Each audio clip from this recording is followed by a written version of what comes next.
طيب نظام المراجعه ايه؟ ركزوا معايا كويس قوي في الهبور.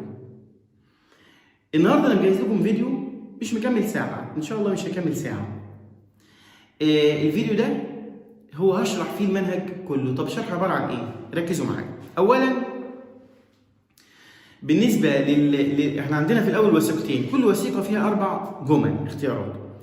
الوثائق تعتمد على مراجعه الكلمات، يعني انا عايزكم تراجعوا الكلمات كده على السريع، مش هقول بدقه ولا على السريع. راجعوا الكلمات. ممكن تراجعوها ازاي؟ ممكن نداري الكلمه اللي بالعربي ونشوف الكلمه بالفرنساوي، لان ده اسهل شويه، ده هيسرع معانا شويه. الكلمه بالفرنساوي اعرف معناها يبقى كده خلاص. ليه؟ لما اكون مراجع الكلمات كويس اقدر ان انا اجاوب الوثائق كويس جدا. ده بالنسبه لجزء الوثائق. بالنسبه للمواقف بقى انا مجهز لكم بالظبط حوالي يعني 14 موقف. هم ان شاء الله مش هيطلع منهم الامتحان باذن الله. وطبعا وقت كتابتهم على السبوره، ركزوا في دي، وقت كتابتهم على السبوره انا ما رضيتش يعني قلت هقطع الفيديو في الوقت ده عشان خاطر ما اطولش الفيديو عليكم، لان عارف انتم مضغوطين وعندنا تمارين كتير بعد كده عايزين نحلها وامتحانات وكده. فعشان كده وقت الفيديو يعني بعد ما كتبتهم بعد كده بشرحهم على السبوره. 14 موقف في مره واحده كده، ممكن تعملوهم سكرين بعد كده وتذاكروهم براحتكم، وفي نفس الوقت اشرحهم. 7 خاصين بالوحده الاولى و7 خاصين بالوحده الثانيه. ان شاء الله الامتحان مش هيخرج منهم باذن الله. ده بالنسبه لجزء المواقف. طب جزء القواعد، هما بالظبط هنملى السبوره مرتين، هعملها لكم مرتين، مره للوحده الاولى ومره للوحده الثانيه، وهشرحهم تماما بحيث ان شاء الله حتى لو كنا نسينا المنهج باذن الله هنفتكر المنهج، واللي ما كانش مذاكر او كان مقصر شويه لو ركز معايا باذن الله هيعرف كل حاجه في المنهج بالتكات بتاعته كمان. وفي نفس الوقت بعد ما اخلص الجزء الخاص بالقواعد نتكلم في الايميل والموضوع شويه. تمام كده؟ حلو جدا. طيب بالنسبه بقى بعد ما اخلص الفيديو ده وبعد ما تسمعوا الشرح ان شاء الله هتلاقوا فيديوهات تانية خاصه بايه؟ الكتب الخارجيه زي كتاب ميرسي وكتاب برافو وكتاب بونسوار وكتاب البروف عثمان، في كام كتب مشهورين في والمعاصر. طبعا في ليالي امتحان نزلت حلوه جدا، نزلوا مذكرات ليالي امتحان كلها تدريبات حلوه جدا وكويس ان ما فيهاش شرح. احنا خلاص الشرح هنستفيد منه النهارده، مش محتاجين شرح تاني، بس تدريبات بقى. انا طبعا عملت فيديوهات بقى حل المذكرات دي، حل ليله المراجعات الامتحان اللي هم نزلوها، يعني هم منزلين تدريبات، انا طبعا حليتها في فيديوهات تانيه. انتوا بعد الفيديو ده ما تخلصوه تروحوا للفيديوهات التانيه، بس قبل ما تسمعوا الفيديو الخاص بالحل بتاع مراجعه كتاب ميرسي مثلا او كتاب برافو مثلا وهكذا، قبل ما تسمعوه لازم تحلوا انتوا بنفسكم الاول. هتقولوا هننزل الملف ازاي؟ الملف هتلاقوه موجود في المنتدى في القناه فيها منتدى، جنب القناه حاجه اسمها من فوق كده الفيديوهات، بعد الفيديوهات جنبها قوائم التشغيل، وجنب قوائم التشغيل حاجه اسمها المنتدى. لما نفتح المنتدى هنلاقي مذكرات بنزلها انا، هنلاقي مذكره مثلا ليله الامتحان بتاع ميرسي، نحملها بقى في الموبايل بتاعنا وبعد كده نحلها ونسمع الفيديو بتاع الحل، بحيث ان انا لما اسرع في الفيديو ولا حاجه عشان الوقت يبقى انتوا عارفين الاجابات ايه.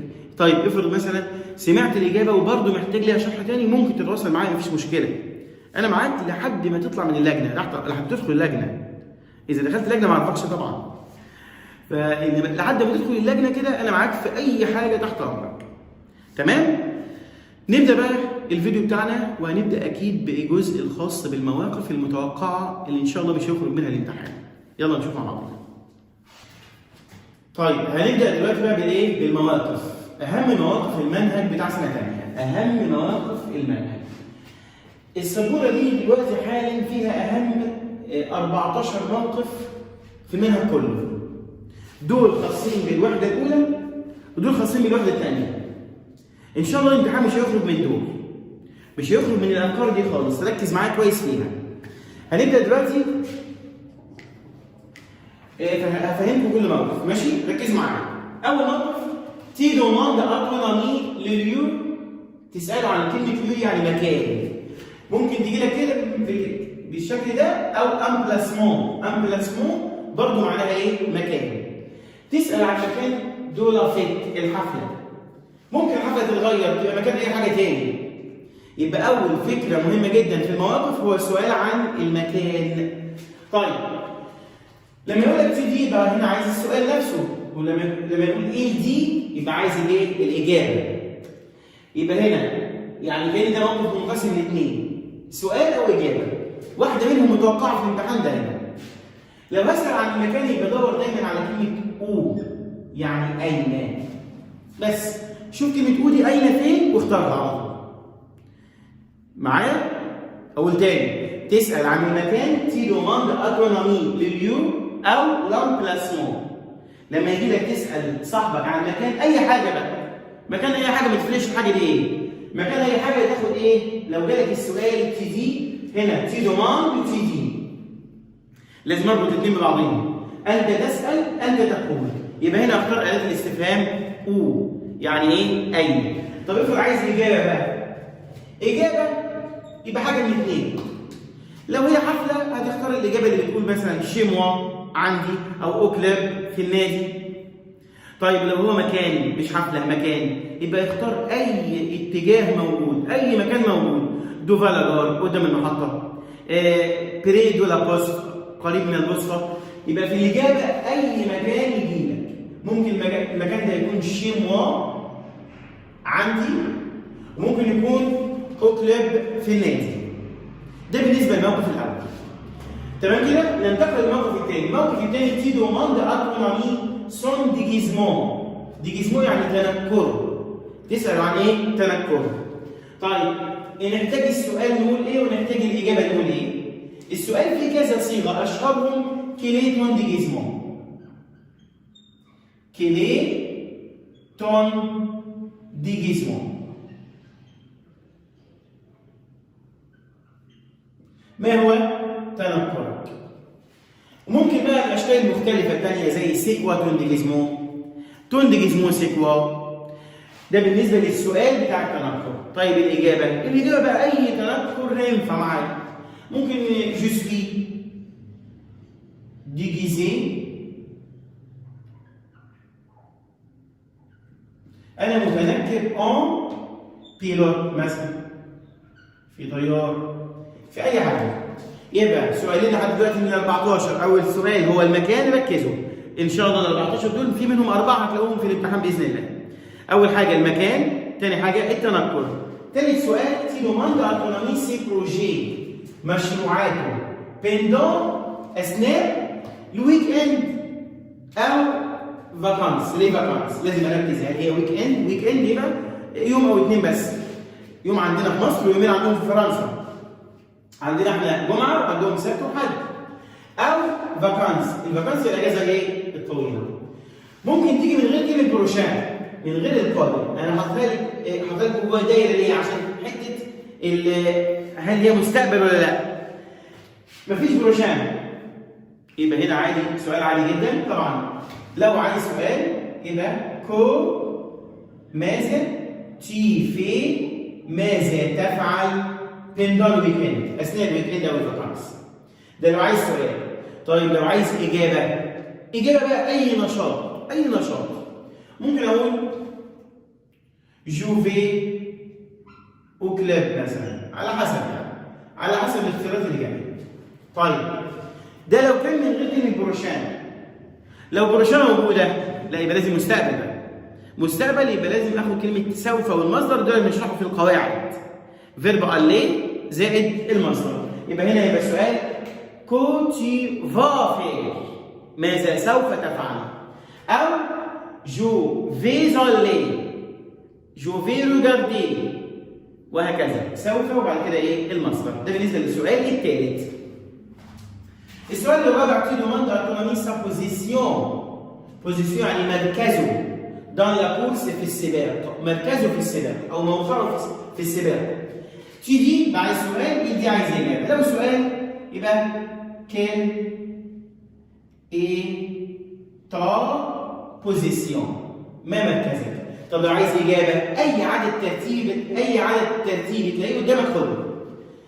زي مثلا جو سوي، انا اكون لو بريمير، الاول او دوزيام تروازيام كاتريام، اي عدد ترتيب هيبقى هو ده الاجابه السليمه. تمام؟ يبقى دلوقتي اربع مواقف: المكان، التنكر، بعد كده النشاط في الاجازه او الويك اند سواء في المضارع او المستقبل، وبعد كده مركزك في السباق. 5 tu demandes à ton ami pourquoi il va au cinéma. هنا تسال صاحبك لماذا يذهب اليك. في دايره هنا بقول لك ان السينما ممكن تتغير. دي بقى عشان اعرف اجاوبها بحفظ الجدول اللي احنا عارفينه كويس، مش بحفظه براجعه بس. الجدول الخاص بالاماكن. ودي دايما الاختيارات بتاعتها بتبقى سهله قوي يعني انت مجرد تروح تقراهم دلوقتي مره ولا مرتين وخلاص تفتكرهم بس. والسينما هتختار طبعا بور ريجارديان فيلم، مثلا او كليب بور فير دو سبور، وهكذا. الجدول اللي احنا عارفينه بتاع الاماكن دي ده موقف مضمون ان شاء الله.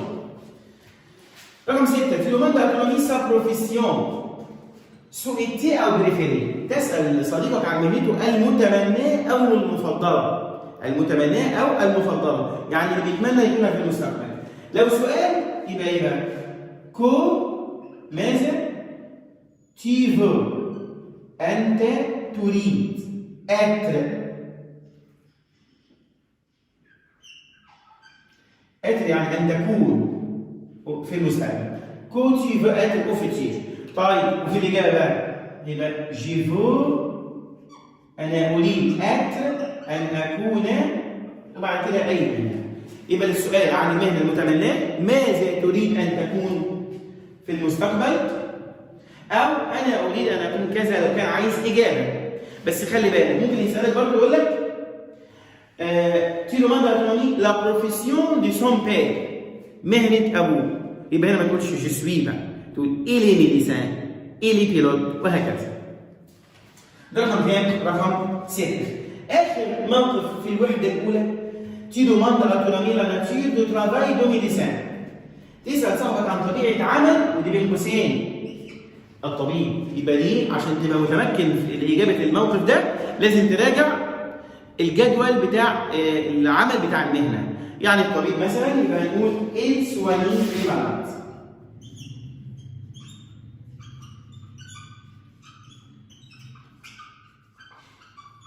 il soigne les malades يعني يعالج المرضى. طيب بعد كده 7 مواقف تركز فيهم ان شاء الله، يبقى انت كده ضمنت مواقف الوحده الاولى. نروح لمواقف الوحده الثانيه. الوحده الثانيه الموقف رقم 8 او الاول في الثانيه تي دوماند اتونامي لو تون. تساله عن الطقس. الطقس، السؤال عن الطقس يبقى كيل تون il fait. ما حالة الطقس الآن؟ كيل تون il fait. طيب ولو إجابة يبقى il fait يعني الجو يكون، وبعد كده بو أو فروا أو على حسب اللي جاي بقى. بس لو قال لك بقى تسأل صديقك عن الطقس بريفيري المفضل، عن الطقس المفضل، يبقى في الحالة دي تقول جو بريفير أنا أفضل، واللي يجي بقى جو بريفير لا بلوي بفضل المطر، جو بريفير لو سوليل بفضل الشمس. يبقى لازم اركز هل الطقس يعني دلوقتي ولا الطقس بريفيري المفضل. ده الموقف الثامن. التاسع تي دوماند ا ton ami dans quel continent، في اي قاره توجد. ممكن يقول لك مصر او فرنسا. مصر يبقى اون افريك، وفرنسا اون يوروب. طيب ممكن يسالك عن لا كابيتال العاصمه. برضه العاصمه اللي هي الاساسيه مصر وفرنسا. او انجلترا طبعا يبقى ايه؟ لندن. مصر يبقى كير، فرنسا باريس، وانجلترا تبقى لندن. 11 في دوماند اتونامي سا ناسيوناليتي او اوريجين، اي واحده فيهم. ناسيوناليتي يعني جنسيه، واوريجين يعني اصل. تسال صاحبك عن جنسيته. السؤال بتاع الجنسيه مشهور كيلي تا ناسيوناليتي. ما جنسيتك؟ طب الإجابة جو سوي أنا أكون إيجيبسيان. تي تنفورمي سور لا لانغ دانتوريس، تستعلم عن لغة سائح. من غير ما نكتبه كيل لانغ تي بريفير، والإجابة جو أو كيل لانغ تي بارل، كيل لانغ تي بارل، والإجابة جو بارل أراب، جو بارل فرنسي، وهكذا. الموقف 13 وقبل الأخير. تي دوماند ا ton ami d'où il vient، من أين يأتي؟ تسأله من أين يأتي؟ يبقى لو السؤال هيبقى برضه من أين تأتي؟ دي نفس الكلام هنكتبه هنا. ده لو السؤال، ولو الإجابة يبقى جو فيان أنا جاي دو من جاي من. آخر موقف tu demandes à ton ami où il va pour prendre le train de nuit. أين يذهب لكي يأخذ؟ اوعى يعني تنسى وتقول ده القطار يبقى دار المحطة. لا، تران دي مين؟ يبقى قطار الظلام. وقطار الظلام ده يبقى ايه؟ الملاهي. يبقى هيكون الإجابة جو في أنا أذهب أو بارك داتراكسيون. تخيلوا هم دول بس، هتعملهم سكرين وذاكرهم تاني. هم دول بس المواقف اللي ان شاء الله مش هيخرج منهم الامتحان اللي جاي باذن الله. ننتقل بقى لايه؟ للجرامير، للقواعد. طيب نروح دلوقتي للقواعد. القواعد جايبها لكم بطريقه تحفه، ركزوا معايا. اللي احنا شايفينه على السبوره ده نص المنهج، مش مجرد هنشوفه بس، لا ده انا هشرح لكم كمان كل نقطه بتتكلم على ايه بالظبط. ركزوا معايا بس كويس قوي. اول نقطه عندنا هي الاتجاهات دي بالظبط، ركزوا معايا. بري، لوان، اون فاس، اكوتي، او سونتر، ابوش، ادروات. وهترجمهم: قريب، بعيد، في مواجهه، بجانب، في مركز، على يسار، على يمين. مالهم السبع اتجاهات دول؟ السبعه دول بياخدوا ادوات الادغام اللي احنا انا بسميهم ايه؟ الدهات. دول الدهات، السبعه دول بنسبه كبيره هنشوف واحده منهم في الامتحان ان شاء الله. اول ما نشوف واحده منهم نختار واحده من دول على طول. الدهات دي المذكر ودي المؤنث ودي المتحرك ودي الجمع. دي اللي هي طبعا ادغام دو لو. طيب خلي بالكم في ملحوظه كده، خد بالك منها، ولو احنا شغالين هوريكم بعض الملاحظات تاخدوا بالكم منها. ادروات دي على يمين فيها حرف الأو في الاخر. اما تو دروا معناها على استقامه او على طول، دي ما فيهاش حرف الأو، تاخد بالك من الاختيارات كويس. طيب ركزوا معايا بقى، مثال اهو: جابيت انا اسكن لوان دو ليسي، بعيد عن المدرسه. شوف خدنا ايه؟ خدنا دو. ليه؟ عشان في اتجاه من ضمن الايه؟ السبع اتجاهات اللي هو لوان. طيب يبقى خدنا الادغام على طول اهو، خدنا الدهات. وليه خدنا دي؟ عشان الليسي مذكر. هما كلهم بقى دول الدهات دول يتحولوا لدو اذا جه بعديهم، اذا جه خلي بالك يعني جه بعد النقط، يعني ملكين زي مو ما مي تون تا تي سون سا سي. اشاره زي سو ست ست سي. دول اساسا شرحهم المفروض يكون في الترم الثاني، بس احيانا بنلاقيهم في بعض الجمل يبقى انت تبقى حافظهم كده، ان دول دي المذكر المبدوء بساكن، ودي مذكر مبدوء بمتحرك، ودي مؤنث ودي جمع. لو جت بعد نقطه اشاره او نكره ان دي، او كلمه شيء اللي عند، او اي اسم انسان، اذا لقينا بعد النقط حاجه من دول ما ناخدش ادغام بقى، ناخد دو. مثال: جابيت لوان دو مون ليسي. شوف اسكن بعيدا عن مدرستي، فينا مون يبقى ناخد دو بدون ادغام. بس النفي انا مش كاتبه معاهم، النفي ما يتاثرش هنا ما يتاثروش بالنفي. يعني لو كانت الجمله دي منفيه بنيو بار عادي جدا، برضه هناخد ايه؟ ادغام زي ما هي. رقم 2 دي الملحوظه الاولى. الملحوظه الثانيه في الوحده دي عندنا كلمه سير، سو، دوفان، دريير، دون، اونتر. على، تحت، امام، خلف، داخل، بين. مالهم دول بقى؟ دول ما ياخدوش الدهات، دول ياخدوا معرفه. لو، لا، الابوستروف، لي. زي جابيت لو دوفان انا اسكن امام، يبقى دوفان دي واحده من دول مش من دول، يبقى لازم تاخد اداه ايه؟ معرفه. انا بقول لكم حاجه ان شاء الله هتروح الامتحان تلاقيها، هتلاقي، شوف ركزوا، هتلاقي واحده من دول تاخد الدهات، وواحده من دول تاخد معرفه. كلام واضح اهو. طيب رقم 3 بعض ادوات الاستفهام تاخد بالك منها. او يعني اين، دي او من اين، بار او باي مكان. ودايما اداه الاستفهام دي مرتبطه بفعل فينير، ودي مرتبطه بفعل ايه؟ باسي. بار كل ري، جاي شارع. كان متى أكلور في أي ساعة. تمام. الملحوظة رقم 4 العدد الترتيبي. العدد الترتيبي طبعا عندنا كلمة بريمير معناها الأول واختصارها واحد جنبها أولاني. وعكسها طبعا كلمة ديرنيير نكتبها هنا اهو. ديرنيير معناها الأخير. معناها الأخير دي ملهاش اختصار.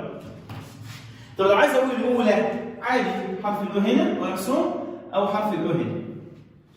وبعد كده دوزيام 2 وجنبها حرف الأو أو 2 وجنبها أو إن أو. ده معناها الثاني أو الثانية. أهم حاجة في العدد الترتيبي أهم حاجة في الجملتين دول ركزوا معايا كويس. لما يقول لي جابيت نقط 5 كيلو دولار وجابيت نقط 5 ايام، هنا جاب رقم واحنا واخدين من سنه اولى ان الارقام كلها مذكره. هنا رقم مالناش دعوه بكلمه شارع، هنا رقم. طيب الرقم ياخد له ويسكن عايزه يبقى الاثنين هيضغموا يبقى او. ليه عاملينها مذكر؟ لان ده رقم عدد عادي والاعداد كلها مذكره. يبقى لما يجي لك عدد عادي تختار دايما المذكر. اما لما يجي لك حرف الاو بعديه او الاختصار ده او الكلمه مكتوبه كامله 5 ايام، في الحاله دي بس عدد ترتيبي. يبقى لازم اعمل ايه؟ ابص للكلمه اللي بعديه. الكلمه اللي بعديه كلمه ري اللي هي كلمه شارع. لو مؤنث وهي مؤنثه يبقى لازم ناخد حاجه مؤنثه يبقى لا. طيب لو كانت حاجه مذكره يبقى ناخد مذكر. يبقى لما يجي لك عدد ترتيبي لازم تبص للكلمه اللي بعديه تشوفها مذكر ولا مؤنث. اما لما يجي لك عدد عادي كده تاخد المذكر. ده بالنسبه للعدد الترتيبي. رقم 5 بقى الامر. ايه الامر؟ احنا عايزين الامر باختصار بحيث ان احنا ان شاء الله نضمن الدرجه بتاعته كويس. ركزوا معايا. السطر الاول ده فيه القاعده بتاعت الامر. القاعده الامر هو تصريف الفعل مع تي ونو وفو. تي او نو او فو لان دي اسمها ضمائر المخاطبه. بعد كده بنحذف الضمائر دي نفسها ونصرف وبعد كده بنحذف حرف الاس. اذا كان الفعل مجموعه اولى بنحذف حرف الاس. مثال فعل تورني صرفناه في الاول مع تي مع نو وفو وحذفناه، والفعل ده اخره واري يعني مجموعه اولى حذفنا منه الاس يبقى تورن يعني لف تورنون وتورني. اما براندر ده بص براندر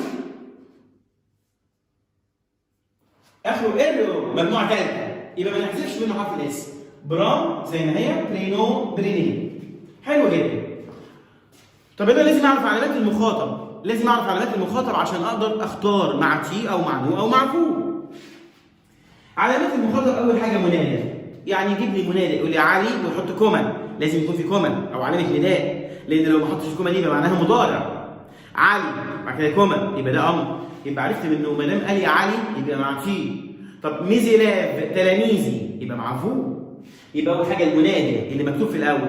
طيب ممكن يصعبها شويه يقول لك انا مش هجيب منادى مش مشكله يبقى عندك صفه ملكيه. شفت تون تا تي يبقى بيتكلم مفرد تي. طب شفنا نوتر نو نوتر او نو يعني يبقى هنا المخاطب نو نحن ويبقى اقتراح. ولو شفت فوتر فو يبقى هنا مع فو. طيب سيل تو بلاي ممكن سيل تو بلاي او سيل فو بلاي. لو سيل تو بلاي يبقى مع انت ولو سيل فو بلاي يبقى حضرتك يبقى مع فو. ممكن الاختصار بتاعها اس تي بي واس في بي. طيب مفيش ده كله يبقى ممكن شخص يتحدث الى شخص اقول لك لو بير دي ا سون فيس. الاب قال لابنه يبقى بصيغه انت. طيب مثلا ليلاف دي ا سون بروفيسور. التلميذ قال للمدرس يبقى مع فو. واخر حاجه عطف على جمله امريه. يعني مثلا ما قاليش حاجه ما جابليش منادى ولا ملكيه ولا ست بلي ولا فلان بيكلم فلان ولكن قال لي مثلا نقط لارين ايه ترافيرس لو بونت وعدي الكوبري. من كلمه ترافيرس دي اشوفها مصرفه مع ايه؟ مع انت يبقى الاولانيه مع انت. مع فو يبقى الاولانيه مع فو. يبقى عطف على جمله امريه. طيب انا عرفت بقى يعني جاي حاجه من دول وعرفت المخاطب مين. احل ازاي وبطريقه سهله. ركز معايا. اول حاجه ان كان الفعل تي اذا عرفت ان تي من خلال العلامات اللي انا قلتها لك دي ان كان الفعل تي يبقى خد حاجه من ثلاثه.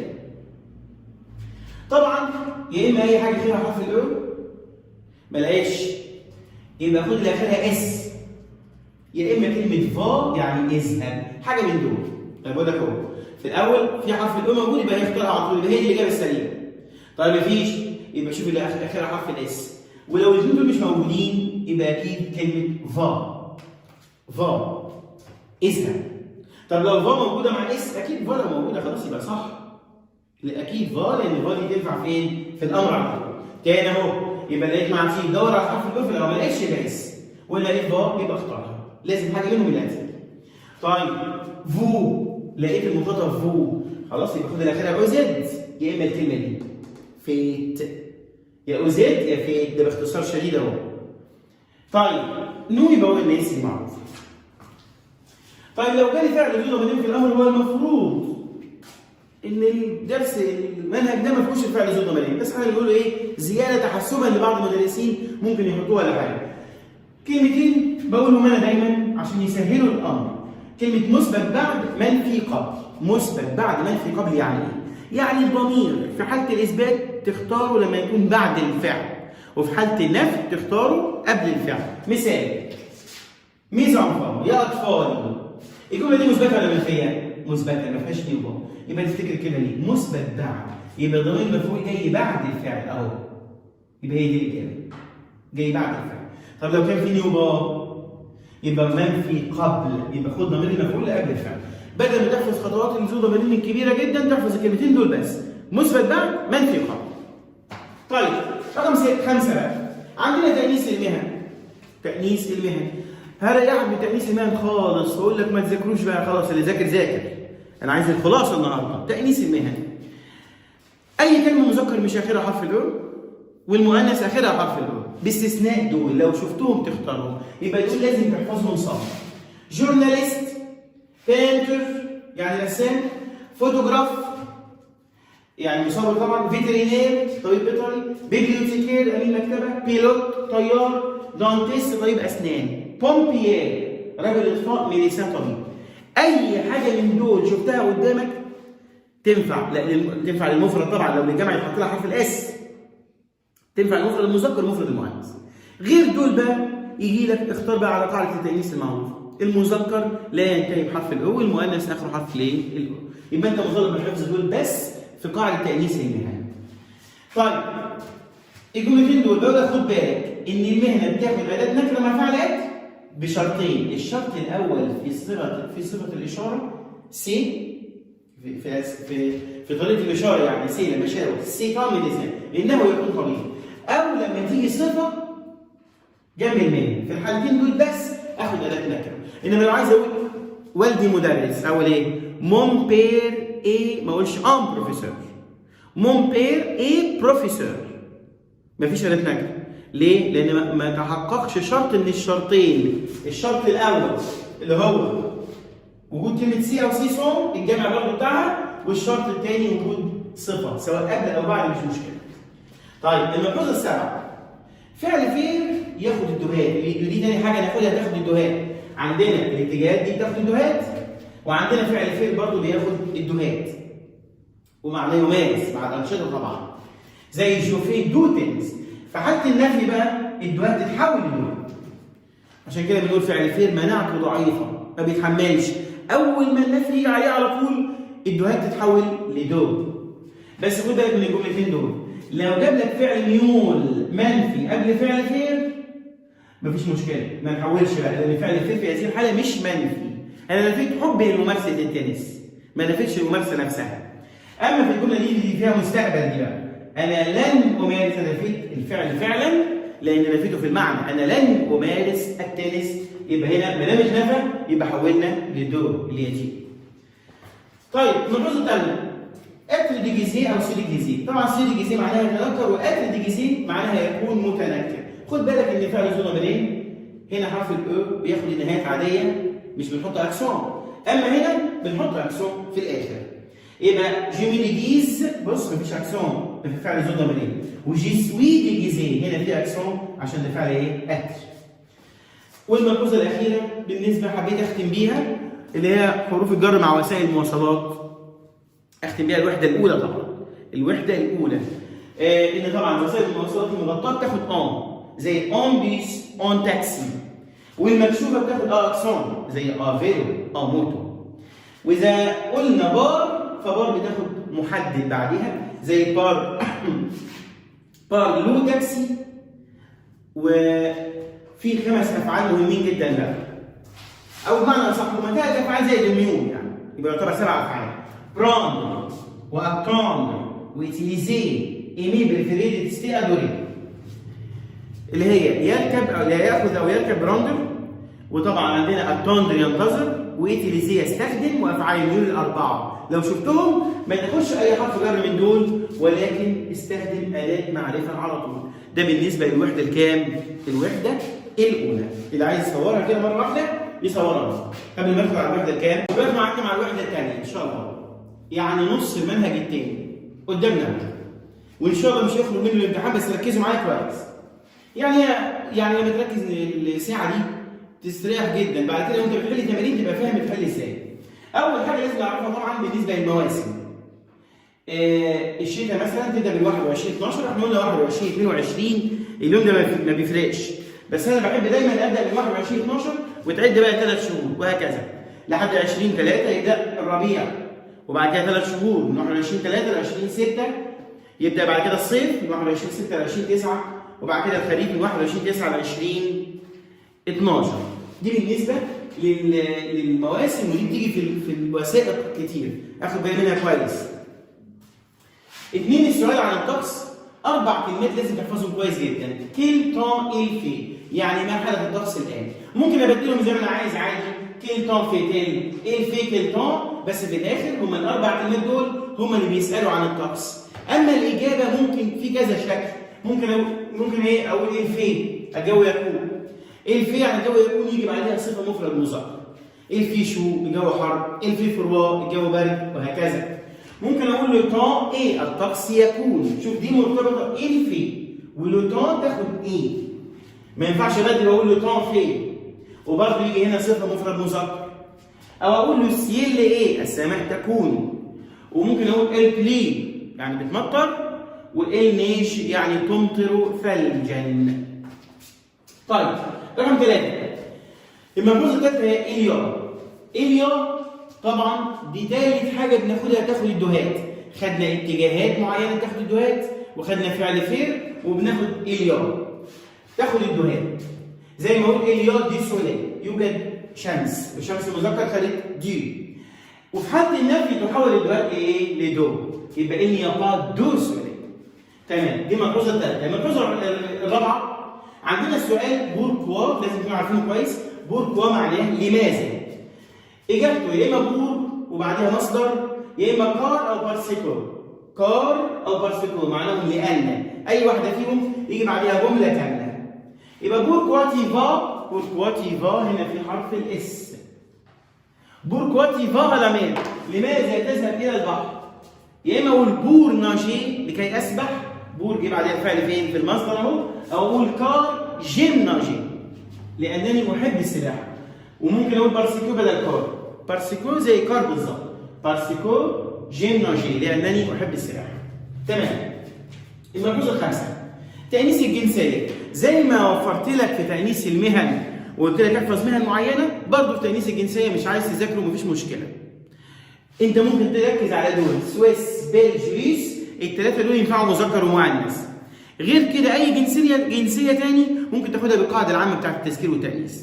المذكر لا ينتهي بحرف الاو، والمؤنث ينتهي بحرف الاو. وافتكر كلامي ده كويس. مش عايز تحفظ اي جنسيه ما تحفظش الا دول، هم دول اللي ينفعوا مذكر ومؤنث، الباقي واضح من النهايه بتاعته. تمام. سويس بلج بريس، انا حتى ايه هقول عليهم جوكر. طيب عندنا كلمه ناسيوناليتي وريجين، فيهم ملحوظه ان بعد كلمه ناسيوناليتي او اوريجين يجي بعدهم مفرد مؤنث. ممكن اقول علي اي ناسيوناليتي نقط، علي يمتلك جنسيه، مش علي. ما دام قلت جنسيه يبقى لازم اخد مفرد مؤنث. علي ايه دوريجين، علي يكون من اصل، لازم اخد مفرد مؤنث. تمام. نروح بقى لقاعده المدن والدول وخلي بالكم معايا، اللي هي قاعده الستين. كل المدن تاخذ اقسام، كل المدن تاخذ اقسام ما عدا القاهره والفيوم وسينا وهاف. القاهره والفيوم وسينا وهاف. وهاف القش بتاعتها ساكنه مش متحركه. دول ياخدوا ايه دول بقى؟ دول ياخدوا او اهو او.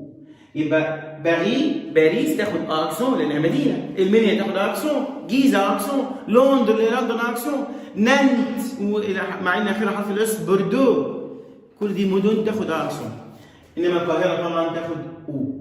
والجزر المفرده برضه بتاخد اكسون، عندنا ثلاثه مهمين جدا زي كوبا، شيبر، مالطا. يبقى الثلاثه دول ياخدوا اكسون زي المدن بالظبط.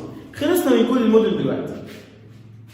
نروح للدول بقى، الدول المؤنثه يعني اللي اخرها حرف الاو، زي طبعا باستثناء الشواذ زي المكسيك وكامبودجا وزيمبابوي وموزمبيق والكلام ده، وزائيل برضه. طيب الدول المؤنثه اللي بتبتدي بحرف الاو زائد المذكره المبدوءه بمتحرك زي العراق، ايران، اورجواي، دول ياخدوا اون. المؤنث زائد المذكر المبدوء بحرف متحرك، اهمهم ايه؟ اهمهم ايجيبت وفرانس. اهمهم ايجيبت وفرانس، دول ياخدوا اون. والعراق تاخدوه عشان ايه؟ مبدوء متحرك. باقي الدول المذكره زي المكسيك وزي البرازيل وزي كندا ياخدوا او. او مكسيك وبرازيل. الجامعه بياخد او اللي هي الاكس، بس هم الجامعه المهمين جدا 7 تاخد بالك منهم. امريكا لو ما فيهاش حرف الاس، لو فيها حرف الاس طبعا تبقى جنب الامريكتين، انما من غير الاس لا بتبقى قاره، يبقى لسه القاره نقول بعد شويه. امريك، فلبين، انتيل، مالديف، الامارات يعني، بايبا، ايتاتوني، دول السبعه دول بياخدوا او الجمع. امريكا الامريكتين والفلبين والانتيل والمالديف والامارات والبايبا، دول الدول طبعا بايبا اللي هي الدول المنخفضه اللي هي هولندا واللي حواليها. هولندا نفسها لا، هولندا القرش بتاعتها ساكنه تاخد اون عادي زي ايجيبت وزي فرنسا. انما لما تيجي بشكل باي باي يبقى هنا جمع الدول المنخفضه يعني، وايتاتوني الولايات الايه؟ المتحده. وطبعا القارات كلها تاخد ايه؟ اون. يبقى باختصار كل المدن تاخد اكسون ما عدا القاهره والفيوم وسينا وهاف ياخدوا او. والجزر المفرده كوبا وشبر ومالطا ياخدوا اكسون. طيب بعد كده الدول المؤنثه زائد المذكره المبدوء بمتحرك تاخد اون، وباقي المذكر او، الجمع او اللي هي اكس، والقارات تاخد اون. بس خلي بالكم لو جالي فعل يزور فيزيتي او جالي فعل ميول ما اخدش اي حاجه من دول، اخد اداه معرفه زي مثلا جو فيزيت لا فرانس، زرت لا يعني زرت فرنسا. الملحوظه بقى العشره. اما اذا جه فعل فينير بقى، لو جه فعل فينير ودي في الدرس الاخير بيقول لك ما تاخدش كل حروف الجر دي، ناخد حروف الجر دي لو فعل غير فينير زي فعل ابيتي يسكن، فيفر يعيش، فواياجي يسافر، بارتير يرحل. انما لما يجي لي فعل فينير القاعده بتتغير خالص. ليه؟ لان فعل فينير معناه ياتي، يبقى ياتي عايز من فينير دو. شكل بقى الدوهات اللي بعدها ايه؟ عندنا حاجتين، يا اما جالي فعل فينير وبعد كده جاي اماكن عامه، اماكن عامه زي مثلا البارك، الليسي، مثلا زي ميزون منزل، ميزي المتحف، لاجار المحطه، الاماكن العامه الكتيره دي يبقى ناخد الدوهات عادي جدا. يبقى لو جاي مكان عام زي الاماكن دي يبقى ناخد الدوهات، ودي تبقى رابع حاجه تاخد الدوهات. عندنا اول حاجه الاتجاهات، بعد كده فير واليا وايه وفعل فينير مع الاماكن العامه. طيب في حاجه ثانيه بقى، النفي بيأثر على ايه؟ النفي بيأثر فيهم على فير واليا بس، اما الاتجاهات وفعل فينير ما يتأثروش بالنفي. يعني لو جالي فعل فينير منفي ولا تفرق، بعين ياخد الدوهات عادي جدا زي جو فيان دو بارك او جو نو فيان با دو بارك، هتفضل دي زي ما هي. ده القسم الاول. اما لو فعل فينير جه قدام المدن والدول انا دايما افضل، ويمكن اختلف مع كتير من الكتب يعني، ان انا بفضل ان احنا ما نقعدش نحفظها بشكل كل المدن تاني بالشكل ده، لازم نعملها قاعده مختلفه. فقاعده سهله جدا كالاتي: كل المؤنث ياخد دو، المذكر جي، المتحرك ده ابوستروف، الجمع دي، احفظهم كده. كل المؤنث ياخد دو اهي، المذكر جي، المتحرك ده ابوستروف والجمع دي. كده اتسهلت خالص، لان احنا عارفين المؤنث والمذكر خلاص بتاع المدن والدول. كل مدن العالم مؤنث الا القاهره والفيوم وسينا هافر هم المذكرين. وكل الدول المؤنثه اللي اخرها حرف الام مؤنثه، كل الدول اللي اخرها حرف الام مؤنثه، اما اللي لا ينتهي بحرف الام مذكر. والمتحرك كله مدن او دول او قارات، كل القارات طبعا متحركه تاخد دي ابوستروف، والجمع اللي احنا قلناهم فوق ياخدوا دي الجمع، ده اذا جه فعل فينير. طيب كده الملحوظه رقم ايه؟ 10. الملحوظه 11 بقى المستقبل. المستقبل بيتكون سهل جدا، بيتكون من تصريف فيرب ليه زائد المصدر، وانا جايبه في الملحوظه الاخيره اهو. تصريف فعل ليه لازم يتحفظ طبعا. انا عايز اقول مثلا سوف اشاهد الفيلم، يبقى جو في ريجاردي لو فيلم. انت سوف تشاهد الفيلم، تي فا ريجاردي لو فيلم. اهم ملحوظه في المستقبل هي ضمير المفعول. ان شفت ضمير المفعول لازم تمشيه مع الفاعل زي ما خدت في سنه اولى. ضمير المفعول مثلا جو بياخد مي، تي تو، il وال سي، يا سو، نو تاخد نو، فو والى فيكس تاخد ايه؟ سو. زي المثال ده بالظبط، جو في مي بروميني، يبقى لو جاب لي اختيارات هنا اخد مي، ليه اخد مي؟ عشان في جو.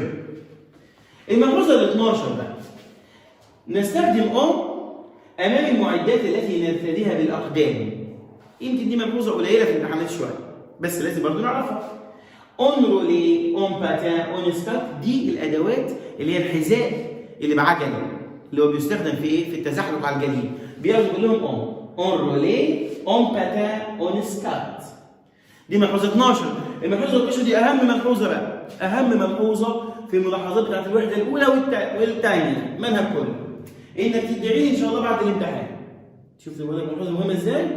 تدعي لي بعد الامتحان، دي مهمه جدا عشان ربنا يكرمك ان شاء الله. واخر حاجه الملحوظه 14 ان احنا عندنا 4 افعال نحفظ تصريفاتهم كويس جدا. براندر، فير، فينير، الي. وانا اسيبهم يعني ايه قدامكم اهو لو حد عايز يصورهم او حاجه. تمام؟ ده بالنسبه لملخص الجزء الثاني من المنهج بتاعنا في القواعد، وكده يبقى خلصنا جزء القواعد تماما. نروح دلوقتي بقى الجزء الخاص بالايميل والموضوع. وصلنا بقى للايميل والموضوع. بالنسبه للايميل والموضوع طبعا هو ان شاء الله الايميلات والموضوعات هي المتوقعه اللي قدامي دي.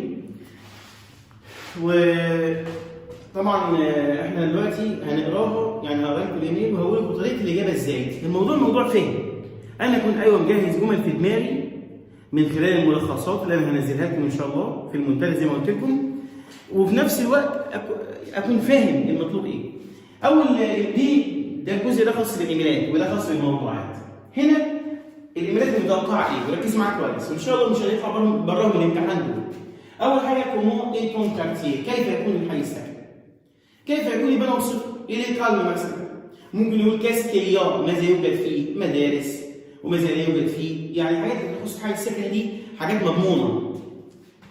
كان كومونس لا فيت، امتى بتبدا الحفله؟ اي زمن. لو فوندردي. كيل تون ديجيزمون، مثلا كورك، جي سوي ديجيزي، جي سوي ديجيزي اون بيلوت. كيل لو تيم، ما موضوع؟ تيم يعني موضوع، دو لا فيت. ممكن اقول لو تيم، لازم اكتب الاجابه كامله بقى.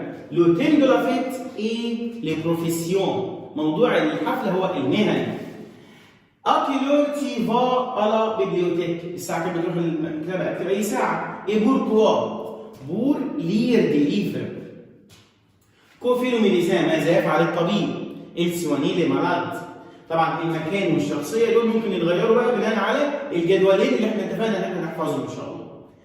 كيل زيليمون لا ناتير سي ام، ايه عناصر الطبيعة اللي بنحبها؟ لامير، البحر، لي مونتاني، الجبال. كاسكي تي ام فوتوغرافيي، بتحب تصور ايه؟ جيم فوتوغرافيا لا ناتير، بحب اصور الطبيعة. كيلي تون باي، ما بلدك؟ مون باي ايه؟ ليجيبت. كيلي سا كابيتال؟ سا كابيتال ايه؟ طبعا لوكال. اوتي فا باسي الويك اند، امتى اين هتقضي الويك اند؟ مثلا على كومباني في الريف، طبعا بس هقول الاجابه كامله. جو في باسي الويك اند على كومباني. افيك كي؟ مع من؟ افيك ما فامي، مع العائله. تيم كوا او بارك داتراكسيون، بتحب ايه في الملاهي؟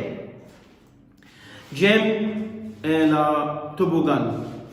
طيب الموضوعات المهمه بقى، ركزوا 9 موضوعات مهمين جدا. ديكري تون كارتيه، اوصف الحي السكني. لما اجي اوصف الحي السكني زي ما اتفقنا وقلنا قبل كده، انا اكيد هكون مجهز الموضوع ده في دماغي، وفي نفس الوقت وانا في الامتحان ان تهت ولا حاجه اركز في 5 عناصر. هوصفه، هقول اسمه في الاول، بوصفه، واقول يوجد فيه ايه ولا يوجد فيه ايه، وممكن اختم بكلمه احب الحي السكني. يبقى دي عناصر في دماغي، لو جاب لي وصف طبعا هيبقى في مثلا عنصرين لازم استخدمهم وازود انا جمل من دماغي. يبقى ممكن اقول ايه؟ مون كارتير سابيل السلام، حي سكني اسمه السلام. مثلا إلي كالم هو هادئ. dans mon quartier داخل حي السكني il y a un lycée يوجد مدرسة أو دي ليسي مدارس. il n'y a pas لا يوجد دوبيتال مفيش مستشفى. j'aime mon quartier أحب الحي السكني.